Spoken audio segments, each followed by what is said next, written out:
Assalamualaikum warahmatullahi wabarakatuh.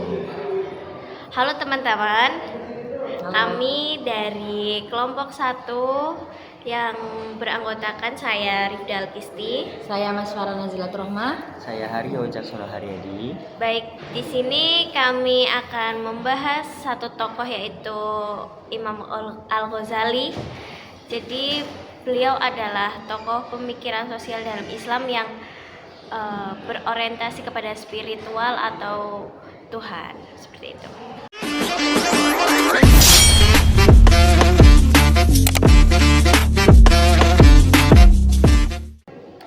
Oke teman-teman, Imam Al-Ghazali sendiri lahir di tahun 1058 Masehi di Persia dan dikenal sebagai Hujjatul Islam. Kenapa akhirnya Al-Ghazali sendiri dikenal sebagai Hujjatul Islam, yaitu karena perannya yang besar membela Islam. Begitu.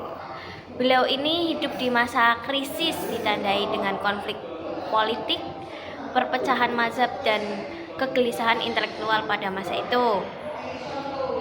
Setelah Imam Al-Ghazali menjadi guru besar di Madrasah Nizamiyah Baghdad, ia mengalami krisis batin yang membuatnya meninggalkan jabatan dan mengasingkan diri. Dari pengalaman ini lahir karya-karya besar kawan-kawan, yaitu karya-karya yang berpengaruh hingga sekarang. Oh ya Kak, untuk karya-karya dari Imam Al-Ghazali sendiri itu apa sih Kak? Nah, karya-karya dari pemikiran Al-Ghazali itu ada Ihya Ulumuddin. Itu tuh karya kitab yang memadukan syariat, akhlak, dan tasawuf. Nah, sementara itu ada Kimia Ruhani. Itu untuk kebahagiaan abadi yang membahas pentingnya penyucian jiwa, zikir, muhasabah, dan cinta Allah sebagai jalan menuju kebahagiaan abadi. Nah, menurutnya itu dunia itu hanyalah sarana, bukan tujuan. Jadi sementara akhirat itu adalah tujuan utamanya. Di sini pemikirannya itu adalah menekankan bahwa etika spiritual itu tidak hanya menyelamatkan individu, tetapi juga menata masyarakat. Nah, ia juga menyoroti peran keluarga dan juga perkawinan itu sebagai institusi sosial penting untuk menjaga moralitas umat. Oke. Jadi seperti itu teman-teman. Imam Al-Ghazali itu kan satu tokoh yang berorientasi kepada Tuhan. Jadi bagi beliau itu dunia ini tuh hanya pengantar menuju ke akhirat. Betul. Gitu teman-teman. Menurut Haryo, apakah pemikiran Al-Ghazali itu masih relevan nggak sih untuk saat ini? Nah, karena Al-Ghazali hidup pada masa krisis besar yang membuatnya mengalami pergolakan batin dan sosial. Kalau misalkan kita guna ini dari perspektif fenomenologi dari Alfred Schutz, maka jelas bahwa pemikirannya terbentuk dari pengalaman yang ia lalui sebelumnya. Makanya itu pemikiran Al-Ghazali sendiri bersifat normatif dan doktriner karena menjadi jawaban atas situasi tersebut pada zamannya.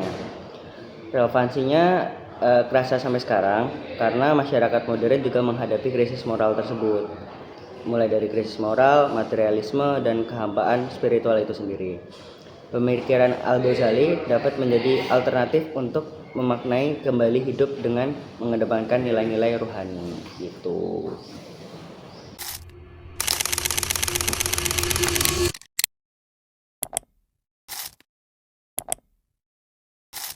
Ngomong-ngomong nih ya, Ya.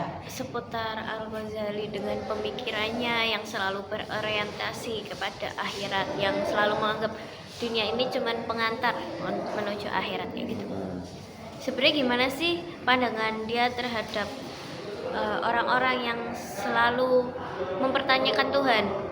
Sedangkan kan pertanyaan-pertanyaan Tuhan tuh ada atau enggak seperti itu tuh sering dianggap tabu seperti itu. Kalau menurutku sih, kalau kita meragukan Tuhan itu malah bisa menjadi jalan untuk benar-benar percaya kepadanya. Jadi Imam Al-Ghazali itu pernah berkata kalau keraguan itu adalah kunci untuk membedakan antara keyakinan sejati dan warisan kebudayaan. Gitu. Oh, jadi kayak akhirnya kita ketika kita mempertanyakan Tuhan itu adalah menuju ke cara berpikir yang akhirnya kita itu percaya Tuhan karena apa yang kita tanyakan sendiri seperti itu ya. Iya. Jadi kayak tumbuhnya tuh dari dalam diri bukan dari warisan. Jadi nggak hanya ikut warisan aja, tapi kita tuh tahu makna dari Tuhan itu sendiri gitu. Kalau maksud dari warisan tadi itu sendiri tuh orang tua kak atau apa ya? Kayak kalau dari sudut pandangku itu ya yang dianggap sebagai agama, sebagai warisan itu ya sesuatu yang diturunkan dan melekat yang akhirnya menjadi budaya seperti itu, entah dari orang tua atau dari siapa. Oke. Jadi nggak pilihan kita sendiri gitu loh. Ya kan, bener kan. Terus tapi menurut kalian kayak kenapa hal kayak gitu tuh kan kata Akis kan tadi tabu ya? Iya. Kenapa nggak diajarin gitu loh di sama guru-guru atau kayak kita tuh nggak apa-apa loh ragu, tetapi kita tuh diajarin gitu loh. Diarahkan gitu ya ke pemikiran yang benar. seharusnya. Malah kadang kalau kita tuh ngerasa ragu terus kita ngomong, malah kita tuh dikucilkan nggak sih? Iya. Malah kita dianggap aneh gitu loh. Iya, kayak kamu ngapain mempertanyakan hal yang sudah pasti? Iya. Padahal hal itu tuh aslinya wajar nggak sih? Tuh. Soalnya kita juga punya hidup kan punya pilihan sendiri gitu kan. Siapa tahu dia nyamannya tuh di yang mana gitu kan, bisa nggak harus ikut sama warisan orang tua gitu. Dan masih banyak apa ya pikiran-pikiran yang masih belum kejawab juga kan sebenarnya, apa itu segala macam yang masih muter di pikiran kita. Udah kamu yang nanya. Tapi ya akhirnya kenapa walaupun ya kita tahu kita harus mempertanyakan Tuhan, karena akhirnya kita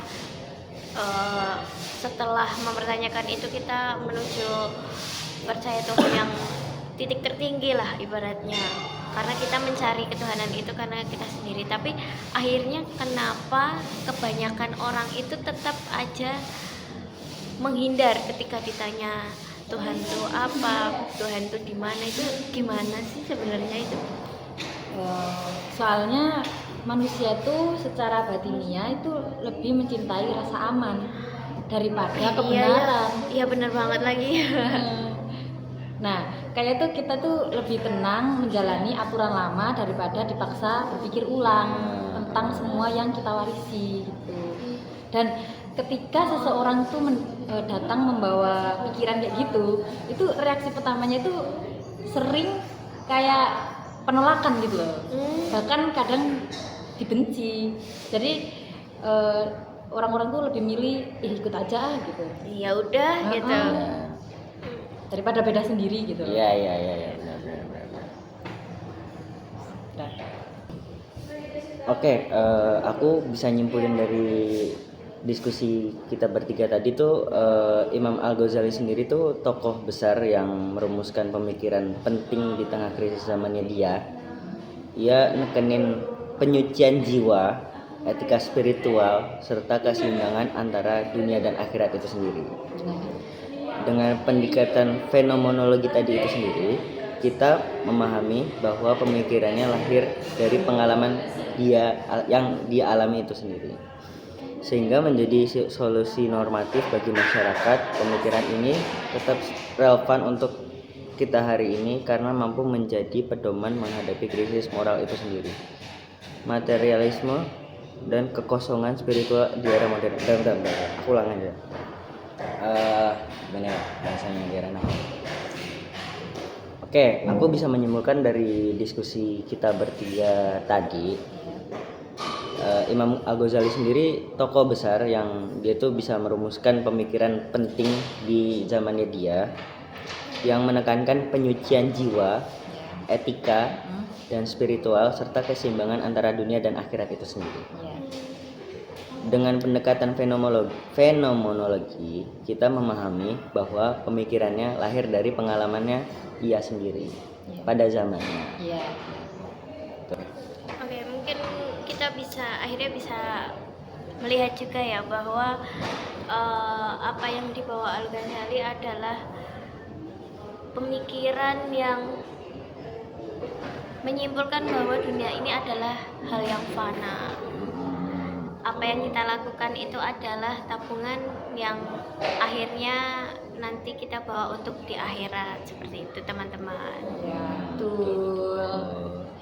Oke teman-teman, jadi cukup di sini diskusi kita hari ini, dan Semoga bermanfaat. ya, Kurang lebihnya mohon maaf. Assalamualaikum warahmatullahi wabarakatuh. Dadah, selamat menonton.